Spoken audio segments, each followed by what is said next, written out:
আসসালামু আলাইকুম। এইচআর চ্যানেলের পক্ষ থেকে আপনাদেরকে স্বাগতম।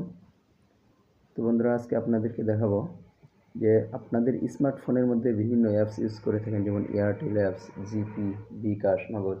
তো এই অ্যাপসগুলোর মাধ্যমে যদি আমরা লেনদেন করে থাকি, সেই লেনদেনের মাধ্যমে কিন্তু আমরা পয়েন্ট পেয়ে থাকি। আর এই পয়েন্টগুলো ব্যবহার করে কিন্তু আমরা বিভিন্ন সুবিধা গ্রহণ করতে পারি, কিন্তু আমরা না জানার কারণে এই পয়েন্টগুলো মেয়াদ উত্তীর্ণ হয়ে যায় এবং সেগুলো নষ্ট হয়ে যায়। সো এরকমই একটি সুবিধা আপনাদের সাথে আলোচনা করব। যেরকম এখানে দেখতে পাচ্ছেন মিনিট, তারপরে এমবি এবং ডান পাশে আছে পয়েন্ট, তিনটা অপশন আছে।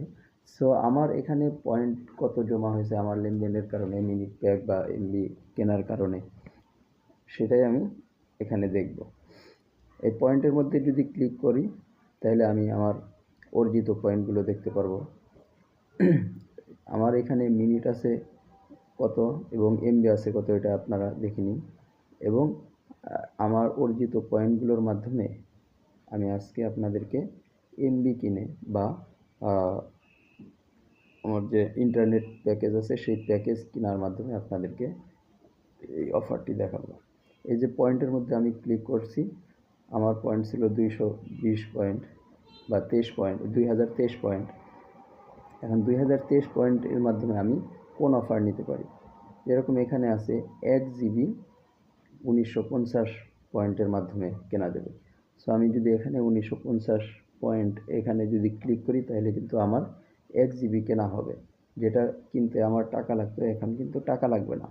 আমার যে অর্জিত পয়েন্ট আছে এই পয়েন্টের মাধ্যমে আমি 1 জিবি ইউজ করতে পারবো এবং 1 জিবি আমাকে দিয়ে দিবে 1 সপ্তাহ মেয়াদে, 7 দিন।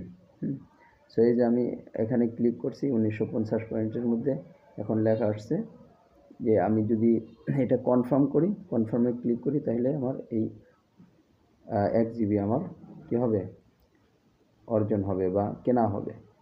কিনতে কিন্তু আমার টাকা লাগে না, আমার পয়েন্ট লেগেছে, পয়েন্টের মাধ্যমে আমি এই প্যাকেজটি কিনতে পেরেছি।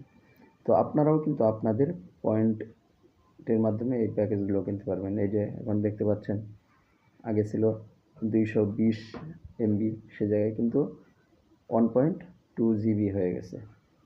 ঠিক আছে। সো আশা করি এটা অনেকেই জানতেন না, না জানার কারণে আপনাদের অ্যাপসের পয়েন্টগুলোর মেয়াদ উত্তীর্ণ হয়ে যেত বা মেয়াদ শেষ হয়ে যেত। কিন্তু এখন থেকে আমি বলবো যে আপনাদের পয়েন্টগুলোর মেয়াদ দেখে দেখে পয়েন্টগুলো যাতে নষ্ট না হয়ে যায়, সেই পয়েন্টগুলোর মাধ্যমেও কিন্তু আপনারা আপনাদের